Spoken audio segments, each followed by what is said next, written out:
feel like there's got to be someone out there that'll hit play for us.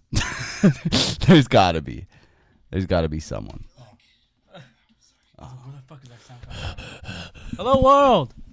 Hello, guys. Welcome to the Endgame Show. Let's go. All right, you ready? I'm ready. And we're back. How you doing? Hey, bro. I'm great, but I'm also excited because we took a week off last week, dude. Yeah. We had 8 straight episodes, and then we faltered. But I have a round of applause for everyone in the crowd. Alex got a car. Oh. And Come on, if there was ever a reason to postpone the show, it was to man up. It was Wednesday. It was Wednesday, huh? Mm-hmm. It was last week. Huh? No, I think you signed it on Thursday though, because we were gonna. It was Wednesday. It was Wednesday. Okay, because remember we were gonna do another show later, and I remember we couldn't do it. Oh, it's that fucking HDMI cord, that bitch. God damn it. Damn it. Wednesday I got myself a brand new car, 2017 Ferrari. Thought it was a Bugatti, bro. Oh, that's a no Ferrari. Now that we're YouTube stars, it's easy to buy expensive cars. That should be my new album title.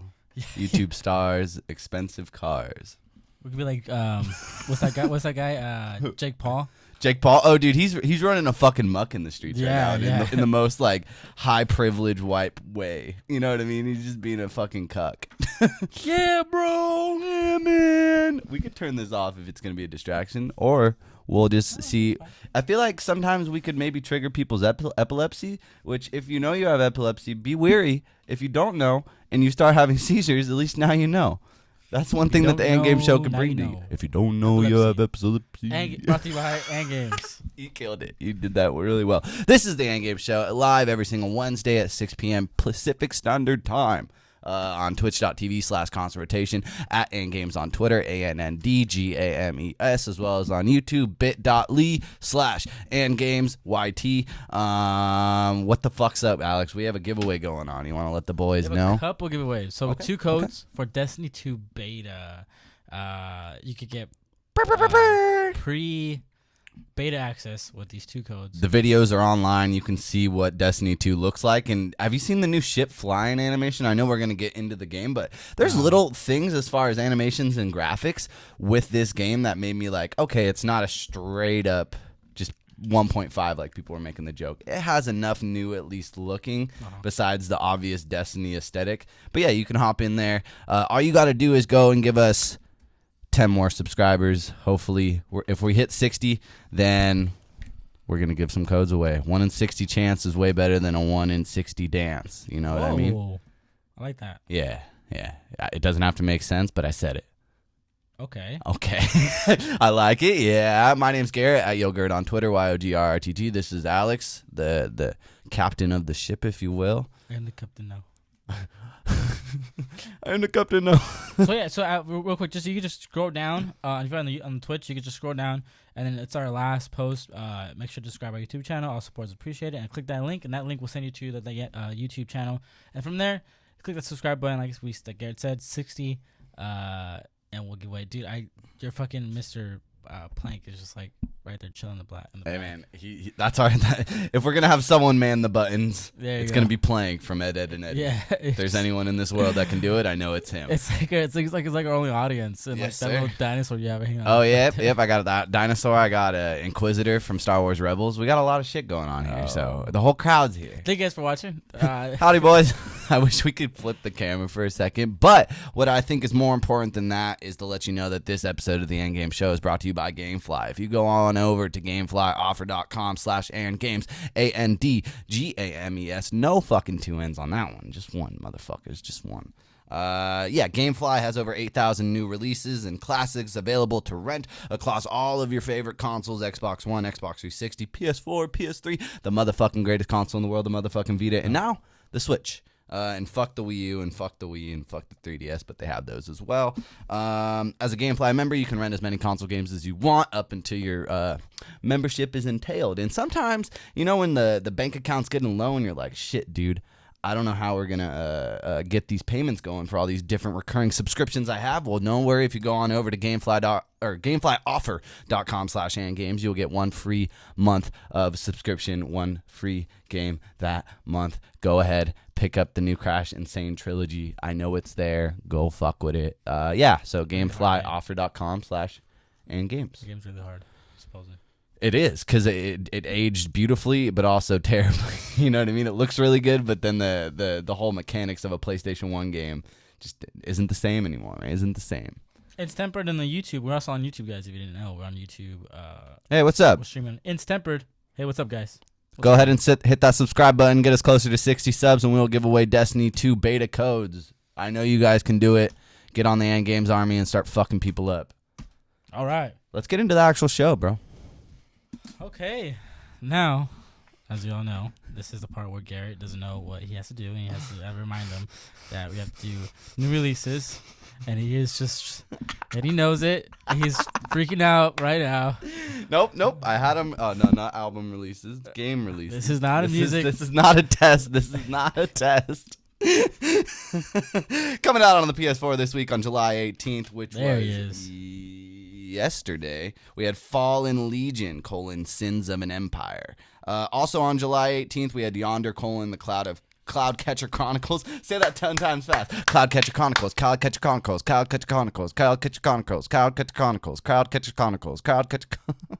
Jesus. You didn't join in. I thought we were going to do it today. You left. You stopped me at 7. Anyways, Final Fantasy 12, the Zodiac Age. That is the best game that you can probably buy on the system within the past week. That was from last week. We missed last week's show, so I'm going to just throw that out there, as well as Hunting Simulator and Minecraft Season 2, Episode 1.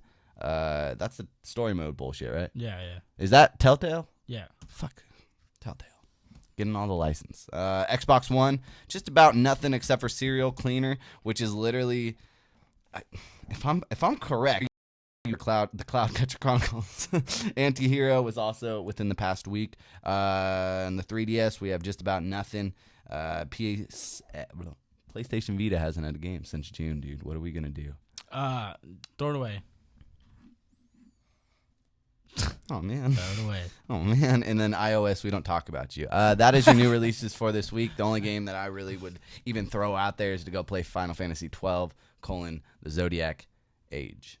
What would you recommend the world? Probably Final Fantasy. Yeah? Final Fantasy 12. Did you ever play Final Fantasy 12? No. Okay. I don't like Final Fantasy. Oh. But, I mean, if I had to choose a list. Are you going to play Final Fantasy 7 remake? No, fuck no. All right. That game is currently, Final Fantasy 12 is currently holding a 87 on Metacritic, the highest. Surprise. Coming by way of Metacritic.com, there were those new releases in Alex's hatred. Jesus. All right, dude, take the show back. Fine, I get one moment in the sun. I fucking hate Final Fantasy. I don't hate Final Fantasy. I think Final Fantasy and Legend of Zelda are probably the most overrated games in the goddamn world. All right. No, Legend of Zelda. You just set fire to the comment section. Legend of Zelda. You are an arsonist to the comment section, boy. I don't know, man. We just talk about Legend of Zelda too much. You're right. Final Fantasy. Right. Just because it's been around forever and whatever. I want to get into it, but I'll save the topic for another day. Please. Yeah. Okay. Just some juicy. So like what Garrett said, we missed it last week, so we have to catch up with a week. A little bit. We have to catch up a lot. So there's a lot. And this is the End Game Show where we talk about whatever the fuck we want to talk about pertaining to the video game world. Okay. Hey, I was actually watching your Planet of the Apes spoiler-free show. Is that Kyle's?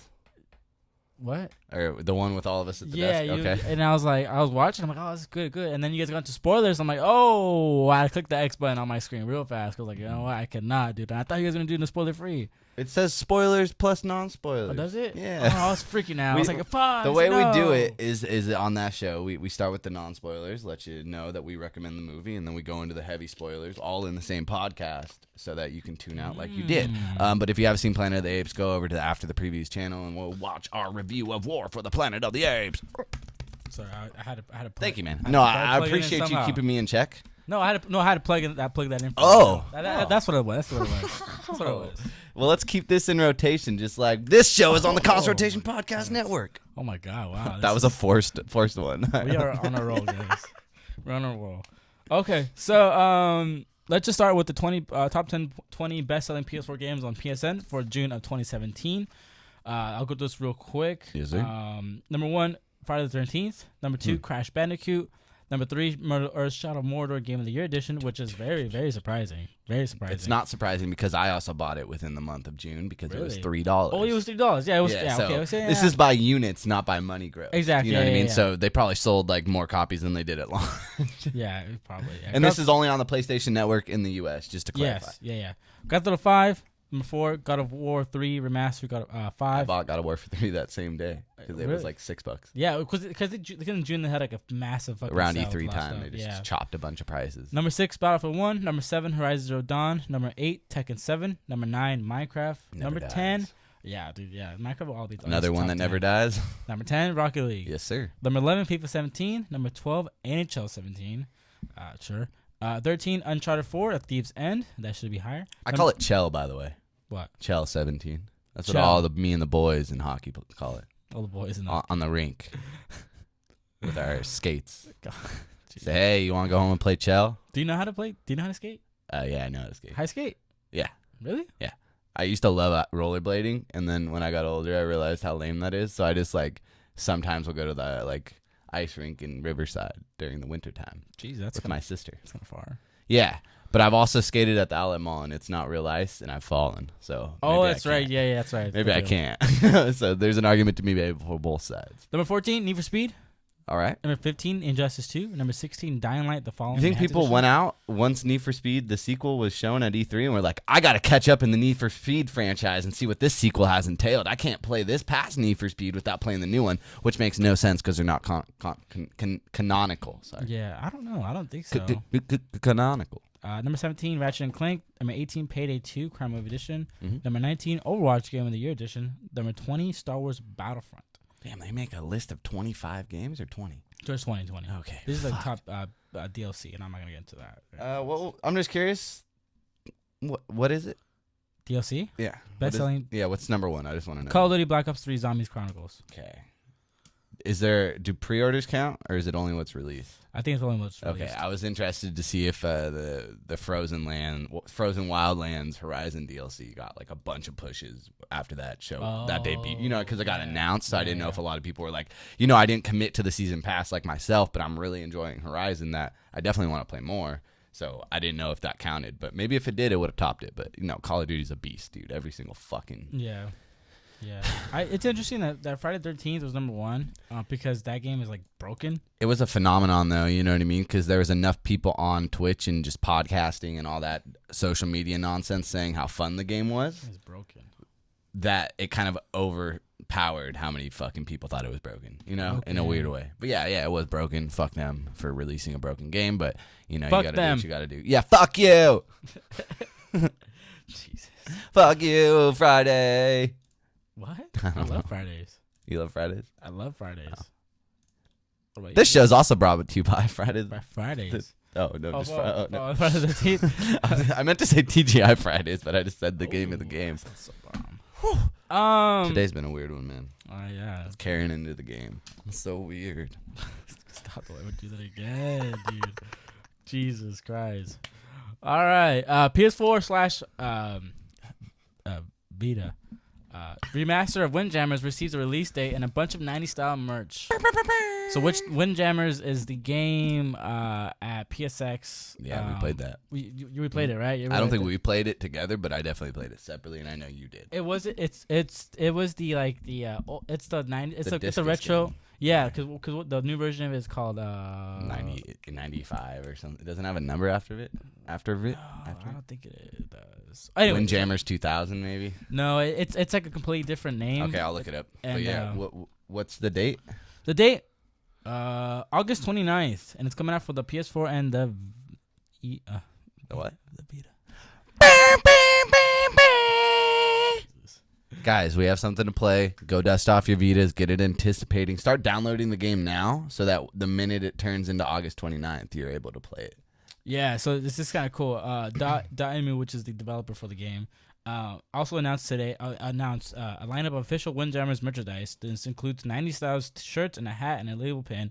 as well as Windjammer's Brandon Frisbee. You can see items in the gallery below. You can buy them when it's on X1. So I had to throw this in there because I'm a huge Windjammers fan. I loved it when it first came out a while ago. And on the Neo Geo. Yeah, and that game was fucking super fun. It's basically Pong, but with like discs. Yeah, so it's like exactly. Yeah, I can't explain it anymore. Yeah, so I just threw that in there. A lot of games of that era, though, were literally just a paint job over Pong, because like the Atari, for instance, like that controller literally only works with games that are designed like Pong. Like that, the amount of buttons that are on there, there's only so much you can do, and like especially with the computer size. But it's cool to see an old game like this with such an old school like aesthetic, but also just like dynamics of like the Pong style game, like coming back in a big way to where there's a fucking title about it on like the biggest gaming network on the internet, you know. So but this is the real release that I'm excited for. Nidhogg 2. Yes. PS4 and PC release date confirmed. I probably played that the most at PSX 2016 last year. Launches for PS4 on August 15th. I couldn't stop playing. Another August date. I'm not finding a different game, but I do remember what you're talking about. It's like a newer. It's a newer. I think it's called Disc Jammers. I think it's called Disc Jammers. I think it's called. Okay. Nidhogg 2 will be available for PS4 on August 15th. Developer Messhop has announced. Studio co-founder and creative director Mark Essence confirmed the news in the post on the PlayStation blog, where he also said pre-orders will begin on July 18th, which was yesterday. Although Messhop has previously said Nidhogg 2 is also coming in PC in summer 2017. The specific date has not been yet revealed. It is unclear whether the PC version will be available alongside the PS4 launch. GameSpot has reached out for clarification on the PC release date, but no word on that back yet. Nope. But yeah, Nidhogg 2 release date August 15th. You excited? You're very excited, right? Yeah. I would hope I was hoping it would have been like one of the free PlayStation Plus games at launch, because we haven't had one of those in a while. That's like a cool indie game that's new and kind of take on that same Rocket League type thing with the multiplayer. But 15th, no, it's not happening. So we're going to get some fucking bullshit like NAC 2 for free in August. Whoa. Whoa, ho, ho. Hey, and that is the sound of the winner of...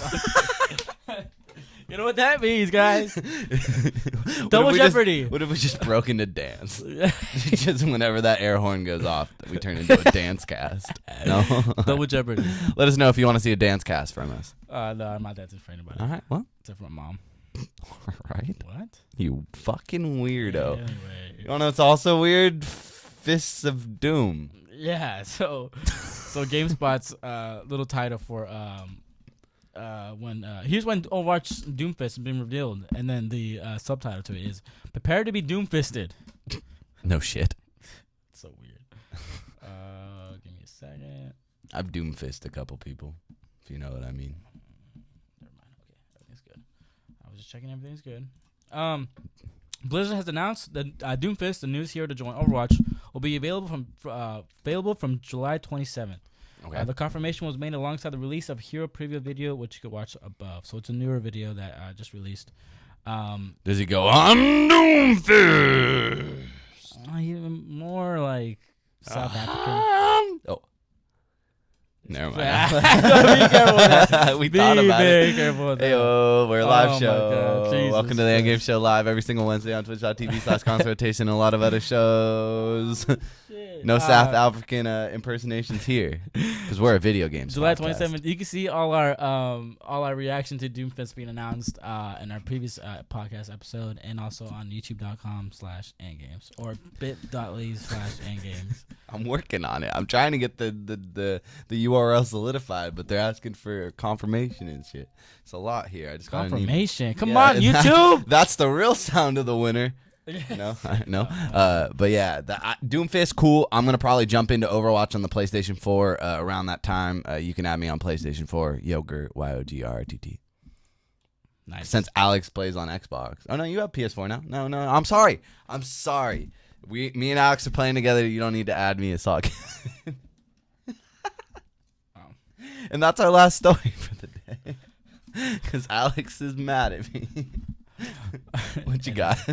And then speaking of Overwatch, Overwatch makes a huge announcement about competitive gaming. This is cool. And the Overwatch League kicks off later this year. So this was announced by Eddie.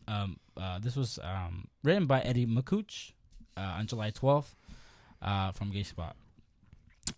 So let's see. Blizzard Entertainment announced the owners of the first 7 Overwatch League teams, and included among them are several big games in traditional sports games, gaming, and other industries. As rumored, New England Patriots owner Robert Kraft, who is a billionaire, well, I don't know why they had to add in there. Like, just so you know that he has this much money, and not just millions, $1 billion. Yeah, will own the Boston-based Overwatch League team. Additionally, Jeff Wilpon, who is the co-founder and partner at Sterling VC, which owns the New York Mets, will operate the New York team. If Jeff Wilpon can be a billionaire, so can you. Yeah, Jeff Wilpon. Wilpon. There will also be Overwatch League teams in Los Angeles called the Immortals, Miami, Orlando, Misfits Gaming, San Francisco, Energy Esports, Shanghai, NetEase, and Seoul, Kevin Chow Kabam. That's my favorite one. Is every single one who's talking, like every person who's read this story, like on a microphone, they always end with Kevin Chow Kabam.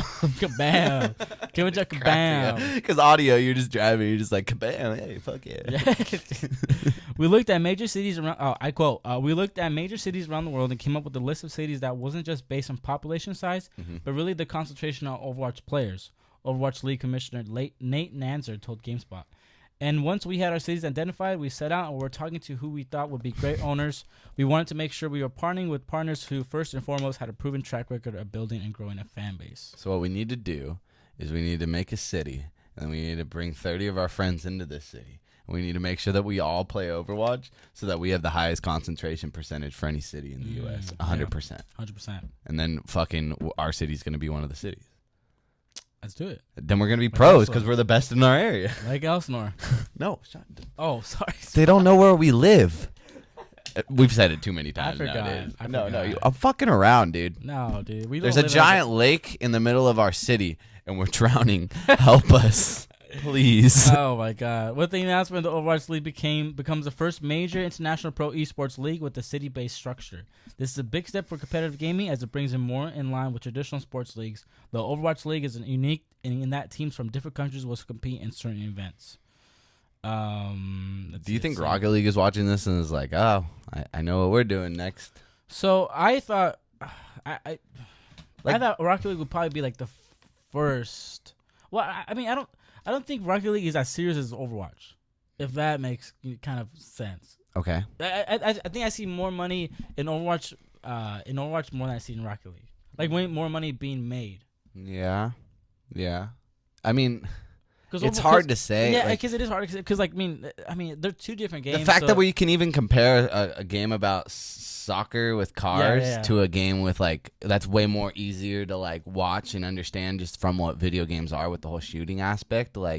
It's kind of impressive to Rocket League's point, but you're right. Overwatch is undeniably bigger than Rocket League, and the main question is with this whole story is, one, is it cool to you that there are physical city representations to identify now with this esports world? I is this the next step to being a real sport? As much as it can be, as far as a marketable product that's on Fox and Sports or whatever. Yeah, so check it out. So the 7 teams announced for Overwatch League today are just a start. By comparison, MLB has 30 teams and NFL has 32. You can expect Blizzard to expand the Overwatch League roster of teams in due course as good partners I've found. Nanzer said, we don't have a set number in our mind right now. We want to grow this over time. We want to make sure that we get great owners in big markets around the world. We expect this to be the first of many announcements, and over time, I think you can expect the size of the Overwatch League to be similar to the size of traditional sports leagues. So, I mean, their vision, his vision is this is going to be, we want 30 teams, But if no one watches, then they're not going to expand. So do you think this is a big enough deal and this is a big enough splash as a product as far as taking video games that are competitive to the next level beyond just packs and these fucking Evo and shit. There's a very concentrated group of people who kind of follow these events around. And I'm not going to say that there's not people who enjoy this shit in Kentucky and they don't have an access to a con. Yeah. And I'm not trying to say that. I'm just saying that this is not a mainstream product yet. No, of course So not. is this the next step to allow other games in the future to be on a network where it's oh, dude, at ESPN 7 or ESPN 8 Ocho, it's Overwatch at 7 p.m. Did you catch the Overwatch match this week? That's such a weird nomenclature that no one could say, but that's what they're trying to do. And do you think this is enough? Because I can't see so far into the future where I can think that's going to happen. But I do think this is the next step, and this will be probably the most successful esport world that we'll see. The other thing is that there's so much going on in a match of Overwatch. Is how do you market that as a product as far as watching everybody? Because Overwatch is attacking and defending at the same time. Yeah. Or not at the same time necessarily, but in a lot of ways, yes. So that means that you're going to have a bot camera on every single player, and that means that you're going to have to rely on an individual switcher to, like, show the best highlights. But there's concurrent moments where, like, I could steal the flag, and then this guy could get a 5-person kill, like, with a super. And that could happen at the exact same moment, and, like, you could split screen. But it's like, it's just a hard game to watch rather than with Rocket League. You can see a more third-person approach to just show the whole field, and then you can zoom in on certain cars when they do certain things. So, So to your point, I was watching Overwatch competitive this past weekend. And just because I don't really watch competitive gaming at all, I mean, so Overwatch I love Overwatch, and I've been playing a lot. And I hopped on it because it was on Twitch. And I'm like, I checked it out. I'm like, dude, this is kind of hard to, like, keep track of, like, how, like, what's going on, basically. Unless you know the game. Exactly. If you don't know the game, then you don't know what's going on. So I mean, and then also to bring that to your point, like, it was hard for. Because the guy who was controlling the switches, whatever, like, he was switch. I think he was watching like a one player, like a Soldier 76, and then on the other end of the playing field, basically. But when we say switches, we mean like a toggle to show you each who's like what's on screen, not Nintendo switches. Yeah. And like they're like watching Soldier 76, and then you would see I think it was like a Junkrat on the other side of the map. He got like a triple kill or something like that, or I think it was a Tracer on the other side of the map. And like I'm like, oh, well, we just missed that sweet highlight. They got a triple kill, like, and watching Soldier 76. So it is kind of hard to kind of keep track of what's going on. Like, like it is hard to make it presentable. There's so many variables. There's so many things going on at the same time. So like you said, like, it is interesting. Like, you do split screen, but at the same time, like. You can't possibly see everything unless you do instant replays. But then you have to take into account that, like, with baseball, like, if there's a hit, there's time between the batter walking from his dugout or wherever he was swinging to warm up to the plate, and then everyone getting in position to call the next thing. In between that time, to keep the game flowing on TV, they show the instant replay of the out or the hit or the foul ball or whatever the fuck it is, just to not seem like you're just watching nothing. But with Overwatch, because the game doesn't fucking stop and it's so concurrent and there's so much rapid pace, like just rapid pacing across the field, that if you show a replay to show that Junkrat shot because you missed it, now you're missing all this other shit because all that other shit's going on at the same time, and you're just playing catch up. So it's like, if they can do it smart, that's awesome. But after a certain point, I want to see this get to the next level. And the problem that you just brought up, and I agree, is that you're okay with missing that Junkrat shot because you know exactly kind of what went down. She probably pulled the little chainsaw wheel, but if you don't play the fucking game, you don't know that. Exactly. So it's kind of a weird thing. I'm excited to see what happens in the future. Let's go on to the next one. Unless you have something to add, I don't know. I saw how many fucking tabs you have. We have a juicy show today, guys. Yeah, we have a juicy fucking show. So Overwatch. Let us know in the comment section below what you guys think about it. What you guys watch? If you guys are not a fan of Overwatch, would you still watch? Is this the next step of competitive gaming? Let us know in the comment section below. Would you have sex with Junkrat? Let us know. Dude, I've been killing a Junkrat, actually. Junkrat's fun. Remember, I would kill everybody with that fucking character, and then I was stuck. I used him like once, and then I was Team May in comp, and I was like, dude, I'm fucking killing it with this fool. Team May. I hate that bitch, dude. Shit. Fuck, I forgot to add these two. The previous before Overwatch. So Telltale announced 3 pretty fan favorite games that are coming out. Telltale's final Walking Dead season coming in 2018. That's interesting. Clementine's story concludes next year. Telltale announced a trio of upcoming releases today, along with new Batman series and a second season of The Wolf Among Us. Fucking super stoked about that. That's the one. I was just about to say. Once you say it, bro, I'm gonna get. Did they show anything, or did they just talk? I'm not sure. Okay, not a problem. So Telltale reviewed the news ahead of the San Diego Comic-Con in the summer 2017 video update. According to the video, the new season will be the 4th and final one for the acclaimed series. Telltale has revealed a few details about what players can expect from the new season, though the developer did confirm that will put players in the role of recurring heroine Clementine. You can watch the Video Walking Dead segment on video update below. Do you think it needs to go beyond that, or do you think like season 3 came and gone so quick and no one really talked about it for like critical acclaim or anything that they're just trying to come out swinging and just hit it once really good and then good? Yeah, Walking Dead season 3 was just like whatever. It's like it just kind of was there. Yeah, it was just there, you know. So Telltale Walking Dead series will be 2012. So Telltale hasn't announced a specific release date for The Walking Dead, the final season, but will arrive on consoles, PC, and iOS and Android devices sometime in 2018. PlayStation 4 and Xbox One are all but confirmed, but the developer has also said it could bring more of its games to Switch after it releases Minecraft Story Mode for the console. So new Walking Dead, and then Batman new Telltale They're game definitely series. bringing Telltale games. Sorry, I'm not trying to cut you off, but they're definitely doing that shit with the whole Switch. There's no way, like that game. All the Telltale games are on iPad, man. Like, don't act like you're above the Switch, fuckers. Yeah, Batman new Telltale game series launches next month. First of 5 episodes for Batman: The Enemy Within will be available soon.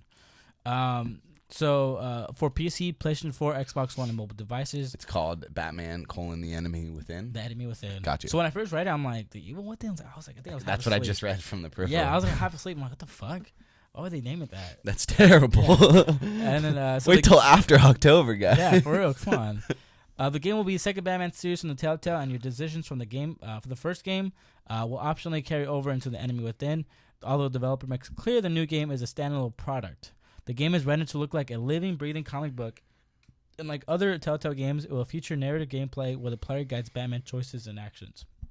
Telltale multiplayer crowd play feature will return to, allowing you to play with others via their mobile devices. Let's see. It's about the Riddler. The Riddler has returned to terrorize Gotham City, but his gruesome puzzles merely foreshadow an even greater crisis with the arrival of a ruthless federal agent and the return of a still nascent Joker. Batman must navigate uneasy alliances while Bruce Wayne undertakes a perilous series of deceptions. Which of Batman's new allies will you choose to trust, and how deep into the darkness would you let Bruce descend? Did you play the first Batman Telltale? I didn't. I played maybe. Why do I? Oh, you know what it was? It was a homie was playing it while I was in the room, but it was episode 3, and I kind of saw some shit that I didn't want to see. So it kind of pissed me off. Damn. So that's why I know kind of what's up with that. But there's apparently a really cool twist in episode 2. Like at the end of 1 going into 2, it's like, oh shit, like you guys are like, this is completely different. Like you guys are going with it with your own arc, and like you're trying to build on this Batman lore, like with the core concept of what Batman is, like the detective part too. And that's what they also hit, is like you spend just as much time as Bruce Wayne and Batman, and like people loved it, but people also kind of thought it ended pretty shitty. But that first twist from 1 to 2 arc is awesome apparently. The first episode, called Enigma, will launch digitally on August 8th. Okay. Xbox One and PS4s can also buy a season pass disc at retailers, which includes the first episode of the season, as well as download access to the subsequent 4 episodes that they released. And then the last one, The Wolf Among Us Season 2 confirmed, launching in 2018. Thank God, dude. I thought they got carried away with like all these licensing deals, Guardians of Galaxy, and they just forgot about what kind of put them on the map with this Walking Dead seriously did put them on the map, but Wolf Among Us came right around the same time, if not right after or right before that. It was like, oh shit, you can do this whole thing with Walking Dead and make people cry, but then you can take this whole idea of like kind of a dead concept in modern pop culture, which is fairy tales, and then make it cool and badass. Like you have the big bad wolf as a detective smoking cigarettes in every single fucking scene. Like that's badass to me, because it's like there's a sense of grit, and like you literally rip people's arms off in that game, or it's a choice that you can, but like you know, like just the grittiness of like these 3 Little Pig bullshit is hilarious, man. You know what I mean? It's like holy shit. So this is a game that I've been waiting for. It's been 2014 was when that came out. 2013 so. Maybe. So it doesn't say here, but season 2 of The Wolf Among Us was revealed toward the end of a larger video, which offers a rundown on Telltale's next 3 games. It starts off with the first season's voice actors and developers reading tweets from fans requesting a sequel. From there, it transitions to some shots of the game with some talk about what made the first game significant and how fan support led to the development of season 2. Dude, you know what I just realized? What? This is not confirmed, but this is an interesting shit that just happened to me today. Okay. So I'm selling a stack of games. Alex can see them off camera. I'm selling those. In that pile is Wolf Among Us Season 1. That thing has been up for 4 days out of a 5-day auction. So it has like maybe 12 hours left right now. Literally this morning at about like 8 a.m. That thing was at 0 bids, starting at 99 cents, no reserve. It went from 1 watcher to 13 watchers, and it's now the highest selling game out of like. And I have a stack of games that's like Wolfenstein, The Witcher. That game literally went up from $0 to like $12 right now, and it's a pre-owned copy. So I'd even put it together until now that was because of this announcement. I guarantee it. People are looking for physical copies, and you can't because it was a limited run of a game. Because like Telltale doesn't. Do you have open new Wolf Among Us season 1? I don't think so. Yeah, so I think they stopped print of the game. So people who are like anti-digital, and when I realized this and saw this announcement, I immediately regretted putting that on eBay. But so don't sell your games, kids, unless you know. But it's worth something now. So if you have it and you need $12 to go buy some ice cream for your lady, there you go. So it's still gonna be based on the Bill Willingham's Fables comic book series. So still all that. People are excited. I can't think what that says, to be honest. Yeah, dude. Whether that's people who are like, "Damn, I want to play that again," or just people who are like, "I remember this and now I have a reason to go back." Because there's a continuation. It's due out 2018. I remember you kind of like told me like, do you have to play this game? I think yeah. Because I was interested in like, what the fuck is this game? Yeah. And I played it. You let me borrow. I'm like, dude, this game's fucking badass, man. Like so many choices to make. I was gonna say, did you borrow the copy or did I borrow your copy? No, you let me borrow the copy. Yeah. Because fucking that game ends on a cliffhanger, and now I'm just even more juiced to like really see how this game goes down. And I hope it's just if they do a season 2. Don't be afraid to just say that it's a 2-part chapter, like that this is the end of the story. Like, don't keep us waiting another 4 years, please, because like I was excited, like hoping that it was a 2016 game, season 2, and now it's coming out in 2018. Equally excited, if not more.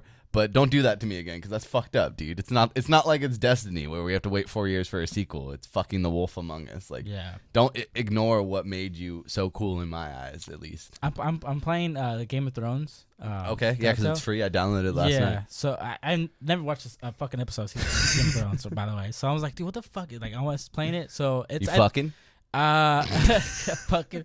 And so like that game is like it's actually really like in the first episode like oh my god like how it ends I'm like holy fuck dude this is intense and I mean in the world of Game of Thrones I don't know what's going on but as a story I think it's completely different from the show. I think so. There's some characters that come in. Yeah, there's characters that come in and stuff like that. There's like cities like like are in the Game of Thrones TV show, but I'm having a good time with them. It's like, not like cool. Kingdom Hearts 1 and 2 where it's just like oh you're in Agrabah we're gonna play through the movie. Even though we already showed you in the movie that they did it without you, Sora. But in this world, you helped solve the key of why Jasmine went missing. You know what I mean? It's like, what the fuck, man? Jesus. Which we're gonna talk about soon, because you better have that on there. Oh, of course. Okay. I sent you that text, and I basically sent Alex, and I was like, get ready to listen to me spaz about Kingdom Hearts 3. He didn't reply, so there's a good chance you could have been like, oh, we're out of time, guys. Gamefly, check it out. So last thing that's coming out pretty soon, white PS4 Pro will launch with Destiny 2 bundle. Oh man, they're bringing it back. Yeah, so another white PS4. It's the Pro this time. It's the Pro this time. Damn. So you guys not from? I guess don't know what we're talking about. Destiny had a launch bundle with the white bundle with the white PS4 whenever Destiny first came out, the first Destiny with the white PS4. So now they're doing it again. There's a lot of color talk here, so. Yeah, a lot of color talk. The Destiny will make debut along Destiny 2 on September 6th.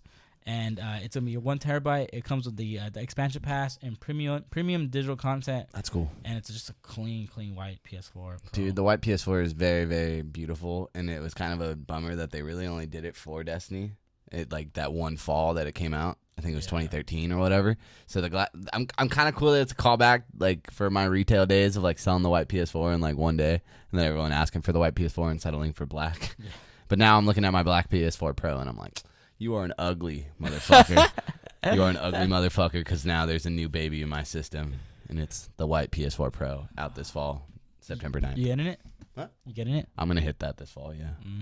No, I'm not going to get it. I have a PS4 Pro right there. I can't be spending money like that, Alex. I mean, it's on top of an Xbox One S that I don't use, and on top of that is a Switch that I don't use. So, welcome to my life. Last thing before we get But if I had 2 PS4 Pros, I'd probably play twice as many PS4 games. Isn't that how it works? I think so. Okay. Sure. Whatever.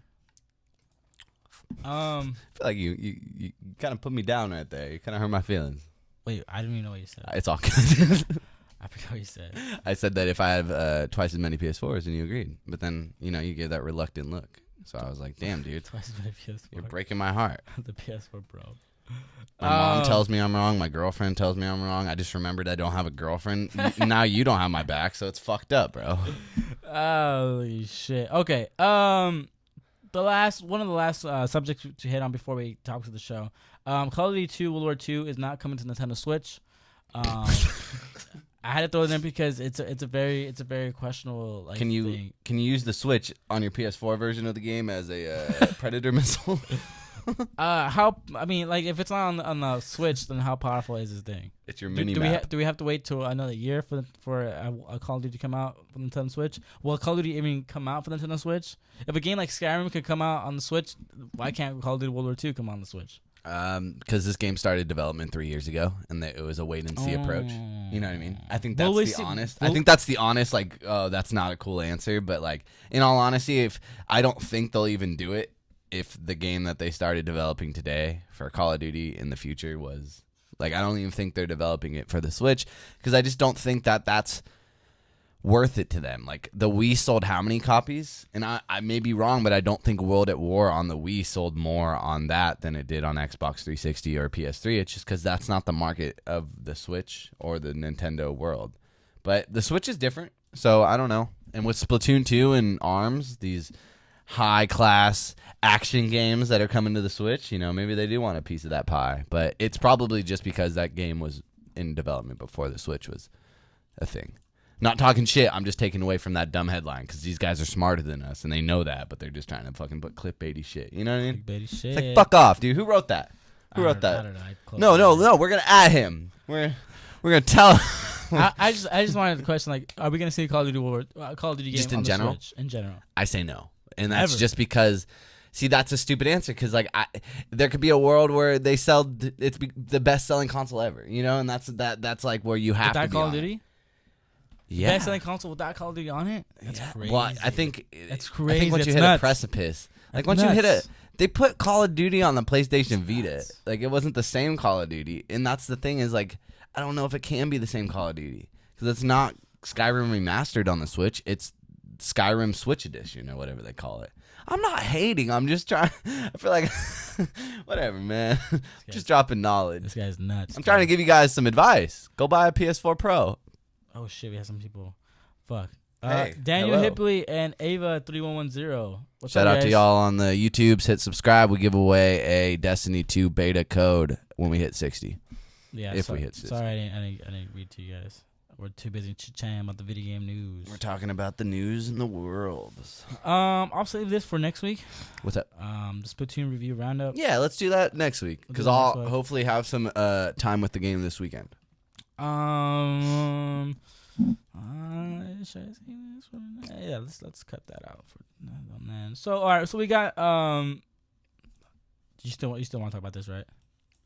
What? Yeah. Let's just bring it in real quick. Okay, go ahead. Let's just bring it in for a huddle. Go ahead. No Man's Sky is back into the conversation. This game shouldn't be back into the conversation, so we're not going to spend any more airtime on it. Okay. Next story.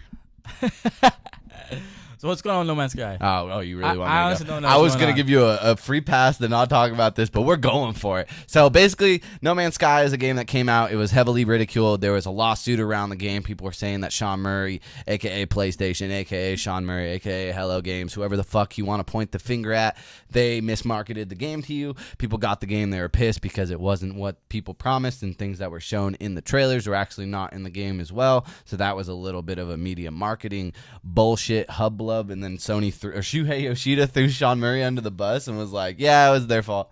And then Sean Murray's like, I can't say anything about this game because no matter how I put it, they're gonna just hate on it. People are just gonna shoot me down. Whether I say I fucked up, people are gonna say, yeah, you did. Or whether I say I'm sorry, they're gonna say, well, you can't fix it now. You know what I mean? And there was nothing that they could say, so they went radio silent.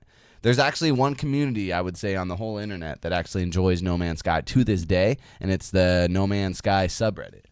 That's like a real thing. There's like 100,000 people or something, like 25,000. There's some number of thousands of people that are actually on the subreddit of No Man's Sky still, and the moderators got this weird package like from Hello Games, and it was like all this weird cryptic shit. And do we play No Man's Sky? Who's that down there? Daniel Hipley. No, Daniel Hipley. I did play No Man's Sky. I gave it a try. I actually liked it more than probably most people did. But like we were kind of getting into, it's like if you put out a game and like you can go back to episode 4 of this show, and like that was me in my peak excitement of No Man's Sky. I think that episode was titled like No Man's Sky is going to be the best game ever. Like I was wrong, and I was burned bad, man. Like I had been waiting for that game since I was in high school in like 2012. So it's like to go back to this game now after it's been out for a whole year, it's kind of hard for me to look at myself in the mirror every morning, brush my teeth, and say, yeah, you play No Man's Sky still. But that being said, they are now teasing a update to the game that may do something to get me back in the game. Like I said, I was selling games in the earlier in the show. I was saying I have a stack of games that I'm selling right now. No Man's Sky looked at it, said, can I sell this game? And I said no, because it's going to be a piece of history in gaming, man. Honestly, I think, look, Daniel Hipley, I'm excited that you still play No Man's Sky. Can you give me an example of why you play No Man's Sky? Because I just want to know from a community member if since this update that I'm kind of teasing and getting to isn't what brought you back, what made you stay? Because that's what's interesting to me as far as like that game, because that game was weird, man. Like as far as like what we thought it was going to be, what we were promised versus what it was, and like it wasn't a bad game, but it wasn't what we thought it was. So anyways, there's been 2 big updates, Alex, for this game. They've added fortresses and like homesteads that you can build, and then they added vehicles, and vehicles were something that they never even promised. So like they're still working on this game, they just don't talk about it in a public way, and like GameSpot isn't going to put it on their shit, you know what I mean? Because it's No Man's Sky and it's just bad blood. Anyways, they did something cool. Sent these packages to the mods of the Reddit, the subreddit. They opened it, and it was like all this like encrypted messages, and it basically said like it kind of teased this AR like version of the game.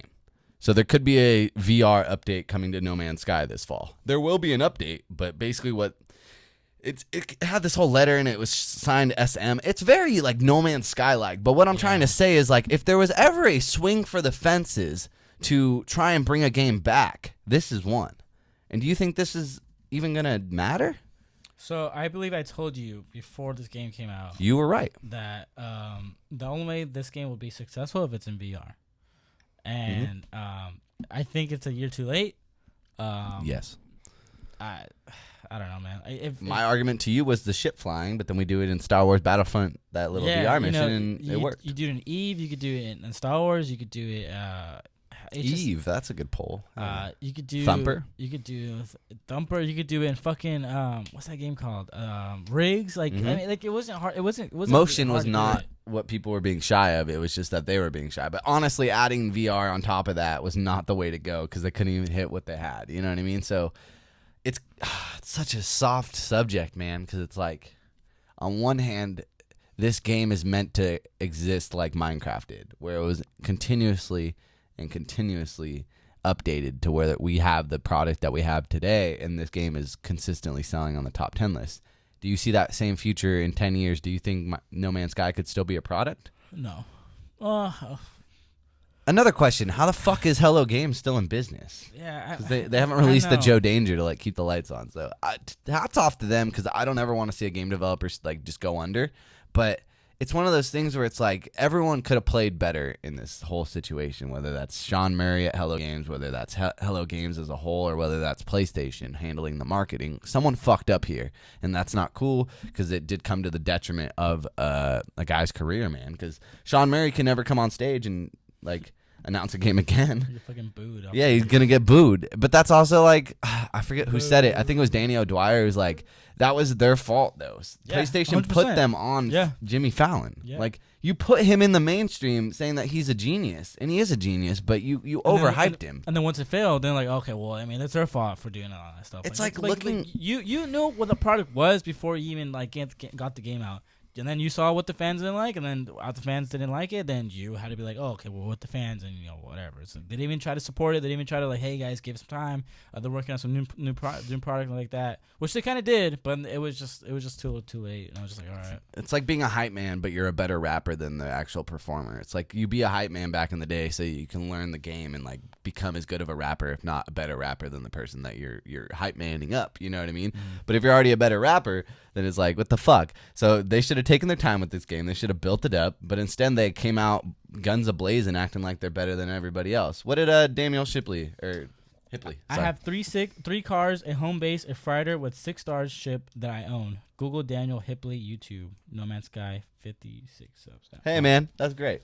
I'm excited that there's at least something to build up, though. You know what I mean? Because that's interesting. But Daniel Hipley, shout out to you, man. You are one of the brave souls who is still chugging away at No Man's Sky. You are a stronger man than I am. Let us know, though, in the comment section below, just like Daniel did, and let us know if you still play No Man's Sky or if you're going to play No Man's Sky in this fall. Reminder, once we hit 60 subs, hopefully we get 60 subs by the end of the episode, we'll be giving away a couple beta codes for Destiny 2. Use them. Platform of your choice. Tell your friends, tell your fam. Yeah, tell your friends, tell your fams, tell your sister, tell your brother. 60 subs, hit that sub button. We'll give away the Destiny 2 beta. Hopefully hit that before the show's over. Yep. Which we're kind of close to. We have our last two topics, and these are the topics of the show. Oh, man, but before you do that, for you listeners of the Endgame Show right now, you can go on over to gameflyoffer.com/andgames, ANDGAMES, and sign up for a free premium 30-day trial of Gamefly. Gamefly offers video game rentals to your very door, to your very mailbox. They have the Xbox One, PlayStation 4. They just added some Switch games, apparently. The 360s and the PS3s. If you're living in the past, you can get one free game this very month. Go on over to gameflyoffer.com/andgames, ANDGAMES. We love you. 30-day free trial. Gamefly. Get some games. Game on. There you go. I like that. Get your Gamefly. All right. More importantly, pay for my health care. That's not true at all, so we're all good. That's funny. Okay. Ladies and gents. Topic. That's not how we're doing that. Kingdom Hearts 3 has finally been announced. It's been announced. Well, I mean, like, we have a release date. They got a reintroduction to the public, I guess. No, okay, I'm not. I just don't. Okay. Daniel Hipley just called us out for saying shit about No Man's Sky. Someone's definitely gonna call you out about saying Kingdom Hearts just got announced. But yes, to the world, I guess. I'm not too stoked about it. I think Kingdom Hearts. We're not gonna see Kingdom Hearts for another fucking. It says 2018, probably 2019, probably 2020. Honestly, don't do that. But don't do the 2020. I don't want to. You can take this one away. No, I'm sorry. I'm cutting you off. Go ahead. Tell me what you... Just give me the lowdown for the people, and then let me cry. Okay, all right. Okay. So at Disney D23 Expo, which I fucking missed, I was pretty pissed. The company showed off a little bit more Kingdom Hearts 3, the result of a collaboration with developer Square Enix. It finally confirmed the release timeframe. While we don't know what month, Kingdom Hearts will release sometime in 2018. Square showed an in-depth combat and boss trailer just before E3 this year, but this video goes even deeper, revealing a new world to explore in the game based on the Toy Story franchise. You can check it out on the video. It's everywhere. You can just look it up. Including a short scene between Sora, Woody, and Buzz, and a few other Toy Story mainstays. The combat isn't limited to just the main house from the movies either, as the game heads outdoors to battle the Heartless on a journey to the movie's Toy Store. Kingdom Hearts 3 was officially confirmed at E3 2013. The game follows the winning story of Sora and Riku as they traverse a world where Mickey Mouse is king. While the antagonist Heartless will return, the game will visit locals based on the Tangled and Big Hero 6 that haven't been featured in the series before. Just that the game is about. Just don't ever put that in a Kingdom Hearts article because it's the most convoluted bullshit in the world. The Kind of Funny Games cast actually has a great episode, I think 2 weeks ago, and they went into the whole lore of Kingdom Hearts. And like you sit there and this girl she just wrote a book about Kingdom Hearts and she just goes off about the story. And even she's like, this makes zero sense, but this is what it is. And like there's been so many offshoots and so many like random there's a game called Kingdom Hearts 358 over 2 days. That's a fraction in the fucking title. Like, that is the most Japanese thing I've ever heard. But what is the most American thing in a lot of ways is Disney. Yeah. You know what I mean? So it's the perfect amalgamation of taking, like, Western RPG, not even Western RPG styles, even though this one definitely has been taking a more Western approach. But you're taking this Western culture, like the zeitgeist of pop culture with all these Disney movies that are very near and dear to like the American lore, and then you're applying it to some of the most Japanese looking character models with one of the most Japanese franchises such as Final Fantasy, and then you're putting them together and saying have fucking fun and go crazy. And that alone should be enough to be like, what the fuck is this if I've never seen it? There's a remaster of 1 and 2 right now on the PlayStation 4 as well as the PlayStation 3 if you need to go back and play it. But honestly, dude, this game is what I grew up on. Like, this is what my brother and I played. Like, the Tarzan level in Kingdom Hearts 2 is the first, like, level that I beat by myself. Ever. Other than, I guess, if you count, like, all 8 badges and Pokemon. But, like, that was the first thing I ever did to where, like, I did that by myself. I'm going to go run downstairs and tell my brother that I didn't need his fucking help. Like, this is brilliant. Like, that is why I'm so near and dear personal. But this is another thing where it's like, this is so much time has gone by since we've been waiting for this Kingdom Hearts 3 thing. And then they announced it back in 2013. And, you know, I knew very fucking well that Final Fantasy 15 wasn't even out, wasn't even done, wasn't even called Final Fantasy 15 yet, maybe. Yeah. No, it was that same thing where they named it Final Fantasy 15, that same conference. But the same guy who was the lead designer on that game was also named as the lead designer on Kingdom Hearts 3. And there's that one thing where he's like, I didn't even know I was like doing that or something. Like, or maybe that was the remake. One of the two. Either way, like, Square Enix has the most fucked up way of developing games, and they're the only freaking company, I guess, in this whole industry that can like announce a game 6 years ago and put it out and people still give a fuck. And there's something about that, whether or not you agree with that methodology or not. This is a game that's going to destroy. And the reason why Toy Story being a fucking world in this is so important is that this is the first Pixar world we've ever had. So they've always stuck to the mainstay, like, Disney original classic titles, you know, and if they didn't hit it in the first one, then they'd hit Lion King in the second, you know, like if they missed one in the first one, that was too much of an endeavor, they went back to the classics and kind of pulled out the ones that we knew that you'd like, added some newer ones with like Mulan thrown in there, but it's always been just the classic Disney stuff. So like with Tangled being announced, it's like, okay, no one gives a fuck about Tangled in 2017, but you know, since they have to stick to Disney, like true Disney, that I guess that's the best one that you can pull. It's better than Princess and the Frog. You know, and it's like, well, that sucks, man, that we're so pigeonholed. But since then, we've seen Disney buy Marvel, we've seen Disney buy Star Wars, we've seen them, you know, have this fruitful Pixar catalog, and they could have done that with the second one. They just chose not to. But like with this one, they're finally being like, no, like we're gonna give you what you want. And more importantly, all the quotes that are coming out this year or this week from the director of the game, who's saying like, this game took so long because we originally started it on a different engine. Yeah. And then we had to switch that shit over to Unreal 4, I believe. Yeah. And it's like, when you learn these things, it's like, okay, I get it. And that only gets me more excited because, like, it's going to be really good, I feel like, Alex. Like, I really feel that way. Like, I think this is going to be the most crazy thing ever.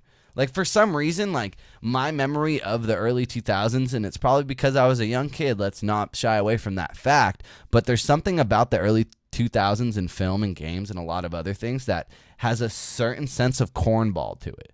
Like, it's corny. Like, that's just how it is. And Kingdom Hearts can kind of be thrown in there to where it's like, well, we live in such a corny time right now that this works. Like Cloud and Mickey are hanging out. Like, that shouldn't work, but it works. And for something about 2018, is this something that still works? And fuck yeah, it does, because people give a shit, because we have Disney conventions, and like, it's the best time ever, and I'm excited to see how much into the Disney property family tree that they're really going to pull from. Because think about a summon where Han Solo comes out. Like, in the game, like, you summon characters, and like Mufasa and Simba were one, or like whatever. Mushu was another one with like the firecracker.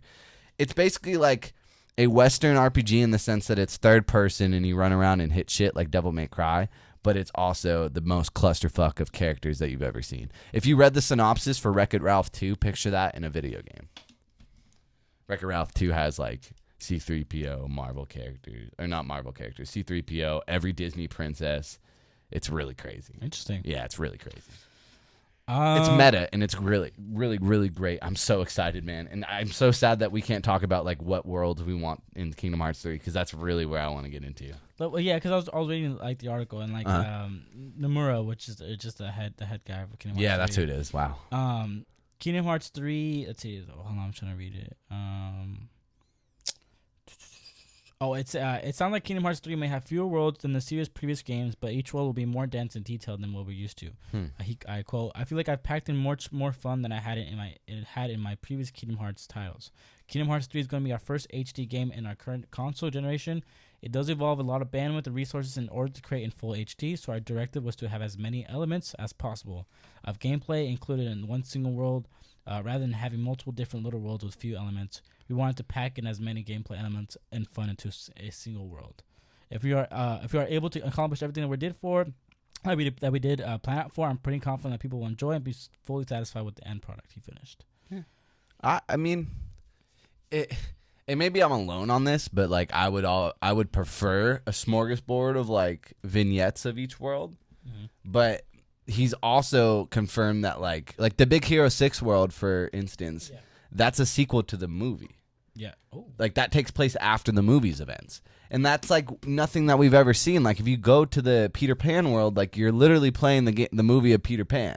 And like it's beat for beat, but Sora's outside a window watching in as like Peter flies into the kid's like room or like whatever it is. It's not that like literally, but I'm just saying that like they're taking the time to be like, these are kind of indirect sequels to the movies that you love. And we're making full-fledged stories. Like that Toy Story thing looks like it takes place right after 2, but not to 3 yet, because they're still in Andy's room. Yeah. So, like, that is exciting to me, because it's like, even though this isn't canon, like, you know what I mean? Toy Story 4 won't bring up the time that he hung out with Sora. But, like, the fact that this exists, and it looks as good as it does, and it looks like the old Pixar original Toy Story. Did you see that screenshot lineup? Yeah. That's so good, dude. Like, this is exactly what you need to do, because this is automatically, like, at worst, it's a niche product for a very niche group of people. But at best, when you bring in Toy Story and properties like Big Hero 6 and maybe even like a Star Wars reference or something, like you take advantage of that Disney playhouse that they gave you the key to, like to come in and just, you know, go wild with it. Like Mickey's a king and he holds a keyblade and he kills people and he's like the king of like the universe. Like that's literally what it is. And it's like that on paper was never in Walt Disney's head. So it's like the fact that they're able to do this and have as much fun as they do is what really excites me about this. And like, it's hard for me to not look like a little kid on camera, and I'm sorry, but go play Kingdom Hearts 1 and Kingdom Hearts 2. They're a little janky now. Kingdom Hearts 2 is really bad once you start doubling back, but it's not bad. It's just, like he's saying, he wants to make it less worlds, but more to do in the worlds. In Kingdom Hearts 2, you went through all the worlds, and it was like, oh, there's only this many? Like, that's not very many. It's like, because you have to go to each one twice. And then you had to double. I hate that shit. You know how games do that. Yeah. I mean, I wish I could share the same passion that you do as Kingdom Hearts 3, but I just. This is my Windjammers. Yeah, sure, yeah, I guess that. Let's see. Are you gonna play it? Will you give it a chance? I don't know, man. What if one day a week, till Kingdom Hearts 3 comes out, me and you film 30 minutes of Kingdom Hearts 1 and 2 gameplay for the channel? You know, I honestly and I'll sit next to you while you play through all of Kingdom Hearts, and I just sit there and tell you why it's okay to like this. You know, I'm a huge Disney fan. Definitely. I go to Disney, which is why I think you'll love this, dude. I think so too. I don't know why. I just don't know why I haven't given it a chance. I don't know. Because you no offense, and this isn't, Alex is not a racist. I'm not saying this, but you don't like Japanese games. I do not. No. Yeah, you don't like the overly Japanese aesthetic, which is really funny because video games are so Japanese. You know what I mean? Just as a concept of like playing a game from a box, like with the disc, and like just everything about video games is so Japanese culture as far as like the modern Japanese culture, and like. That's what repels you against this. But that's why it works, is because they take in this culture of Disney and they bring it in, and that's what really powers you through it. There's some bad times in Traverse Town, and that's a town in the game. But once you get out of Traverse Town, bro, you don't stop. We just killed our TV. It's all good. The show's almost over. Just that is a sign from God that we need to get off our asses and all right, play some Kingdom Hearts. Just like this television turned off. So Kingdom Hearts 3 won't come out until 2019. Mark my words. It's gonna get delayed. I think so too. It's not. It's. I think they'll shoot for fall of 2018 and come out March of 2019. Is it too late? What? Is it too late? Is it too late for? Is it like? No, obviously it's not because you're super stoked, and I think everyone.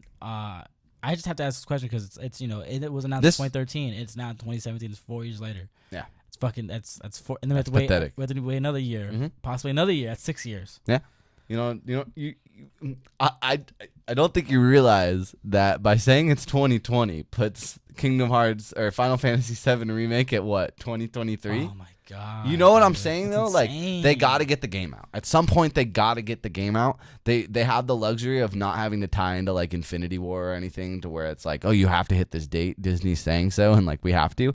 They're gonna make a great game, and that's the promise that I just want them to hit because I've waited since 2006. Since Kingdom Hearts 2, that I can wait as long as you fucking need me to. Is this a Japanese like because we're having the same problem, the same issue with Final Fantasy VII. Is there something going on over there that's like not allowing them to create games? Because I know there's an article. They're just very traditional with how they make games. Is what it is. Because I forget what game it was, but like. It was a game that was kind of big, but they couldn't release it because they didn't have the employees to back it up. And I'm like, is there something going on over there that's just like, you know, in the gaming aspect of it? Is there something refraining them from politically speaking? I can't comment on that because I don't know. Like, I think if I said anything, like, I don't want to say my assumptions or something and sound I'm talking like down because I don't know. You know what I mean? But it's how they develop. The thought process over there is much different. Like.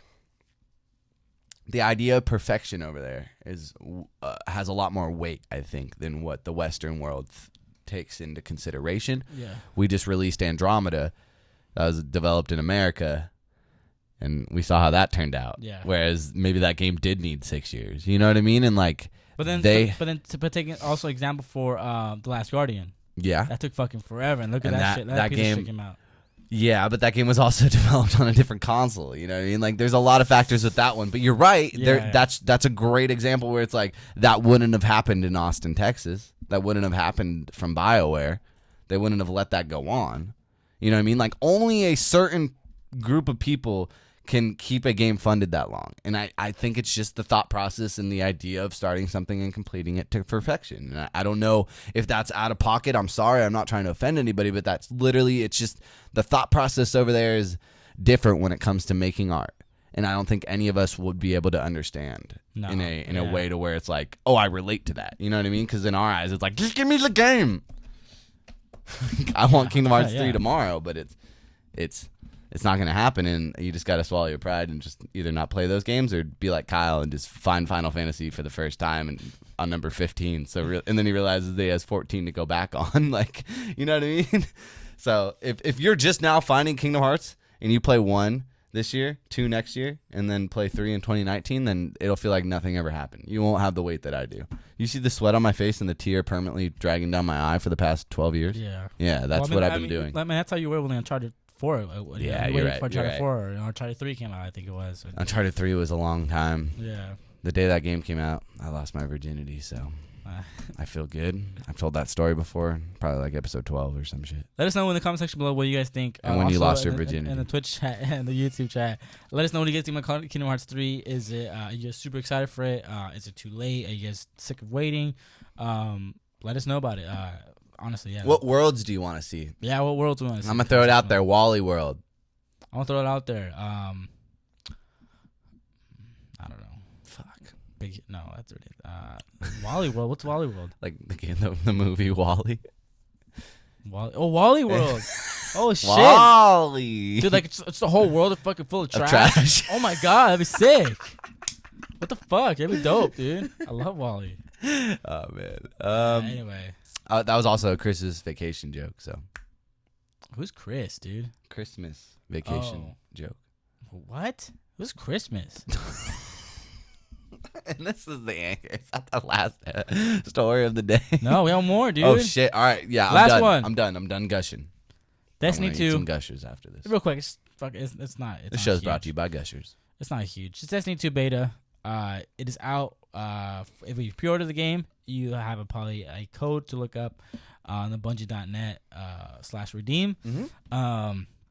But the Destiny 2 came out for PS4 early access July 18th, which was yesterday. Yeah, boy. And then Xbox One came out today.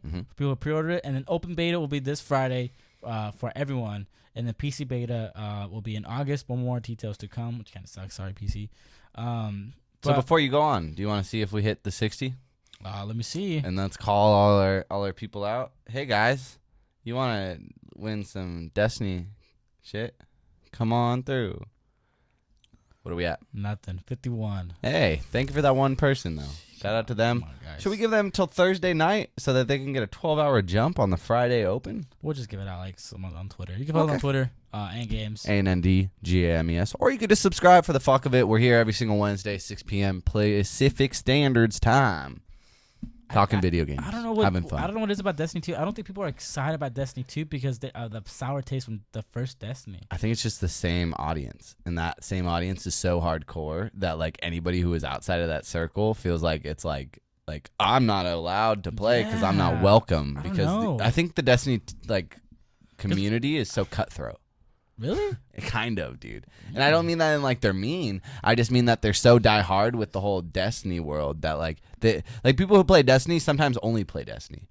You know, and that's true for a lot of people. And there's games like that. Same with Overwatch. Is like there's such a barrier to come into like Destiny 2, especially because not Destiny 2, but just Destiny period. Because like once you see those light scores of 300 and something, and you start at 0, like so scary. It's sketch, man. It's not fun. Like at first.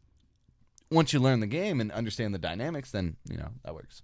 What's in the Destiny 2 beta? The campaign. You could try the opening mission, Homecoming, and see the cinematics from the game's campaign, which is basically the story they showed off at E3. Yeah. Multiplayer. It's literally the tower being attacked. Exactly, yeah. Multiplayer, try the new attack, defend, countdown mode on the map, Endless Veil. You can also play the control mode from Destiny 2. A strike, try the new inverted spire strike in a Vex stronghold. This can be played with 2 friends. You could bring via matchmaking. You can also play domination from Call of Duty, which is control. Sorry. New subclasses, try your hand the new Dawnblade Warlock, Arcstrider Hunter, or Sentinel Titan. And new social space, July 23rd, you can visit the social space, the farm, and do things like kick around a soccer ball and make friends with the chicken. Wow, interesting. What's not in Destiny 2 beta? Most vendors and services in the farm will be offline. Clan support, character progression. The beta does not represent how your characters will evolve in Destiny 2. Progress does not carry over to the final game. And there's some beta known issues. Before you guys jump into it, that's kind of a pretty big list. So it is a beta, so they're always going to have bugs. Story doesn't work. Multiplayer doesn't work. Yeah, right. There's no ground. Players may experience a variety of networking error codes when attempting to play the beta. Bungie will be testing service stability throughout the beta, which may cause error codes to appear periodically. Location names sometimes do not appear during Crucible gameplay. Players sometimes are kicked to orbit after witnessing a black screen when entering a countdown match. Players may sometimes be placed at the beginning of the inverted spire strike activity when joining in progress. Sandbox balancing is still taking place. Some weapons or abilities may have higher or lower damage than intended. Sick. Not all content has been localized in all languages. Perfect. If you encounter any network-related issues during the Destiny 2 beta, please follow our network troubleshooting guide to Holy fuck, dude. Please write us a letter, and then it's just an address to a P.O. box. And of course, most importantly, you do need PlayStation Plus and Xbox Live to play it. Yeah, I think you can play the first story though. No, you can play the one player part, or no, you can't. You can't play it at all. That's what it was. Yeah. Okay. Oh no. Because I thought it was either that you could play the. Yeah, a paid membership is not required for the campaign mission. Yeah, and it's just one short mission, so you can play through that. But people are really upset saying it's like a paid beta, but it's like, guys, it's 2017. This is not a new concept. This is 10 years of us paying yearly subscriptions. There's probably someone who has had an Xbox subscription for 10 fucking years. Like, this isn't a new concept. I know that it's hard to like put down the money if you really only play single player games and you really want to know if you'll like it, but there's no other way for anyone to really work around this. And I know that like the free to play games have exceptions, like Mordor that has an exception to where like you don't have to have Plus to play it, but you have to pay for the game. You know what I mean? Like there's exceptions, but it's like Destiny 2 is going to require you to have it. So just if you don't have PlayStation Plus, use the 14-day free trial, try out the beta, then decide and just budget it out once you know that it's coming out on September 9th. Or 13th. 6th? Oh, my bad. 69. Oh, nice. wow. This is the end game show. Yep. Add me on PlayStation. Yogurt, YOGRRTT. Also follow me on Twitter at that same fucking name, YOGRRTT. You can also find all the music that I recommend at Now in Rotation on Twitter. I'm not going to spell out Now in Rotation, but Now in Rotation. You can find us there. After the Previews podcast is on hiatus, but we'll be back one day, and we are going to be reviewing Dunkirk and Valerian, City of a 1,000 Planets this weekend. So go over to the After the Previews channel and go check that out. You can also follow all my endeavors just at Yogurt everywhere. Very nice. Thank you. Follow me on Twitter. I_am_jamming, JAMING13. Bottom bar. Twitter. I always forget that we have that. I always said Twitter. PlayStation, NapGod27.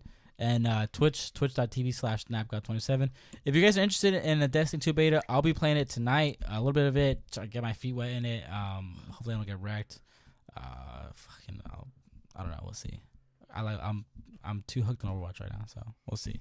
But Destiny 2 beta, I'll be playing it tonight. Yeah, Destiny 2 beta, I'll hop in, and you can watch, and then hopefully see you there. Also, if you made it this far into the podcast, comment potato, the word potato, below. You can spell it however you need to. I just want to see if someone made it this far. Oh. You'll actually just get something cool. I'll give away a game in my room or send you an autograph. Whichever one's worth more. An autograph. Hey, I'm future-proofing him, you know. No, hell yeah, no. Seriously, get that fucker an autograph. You want an autograph? I'll send you an autograph. Comment potato below. A year later, that shit's going to be worth some money, dude. Seriously. Thank you guys for watching. We'll catch you guys later. Nice shoes, Garrett. So clean, actually.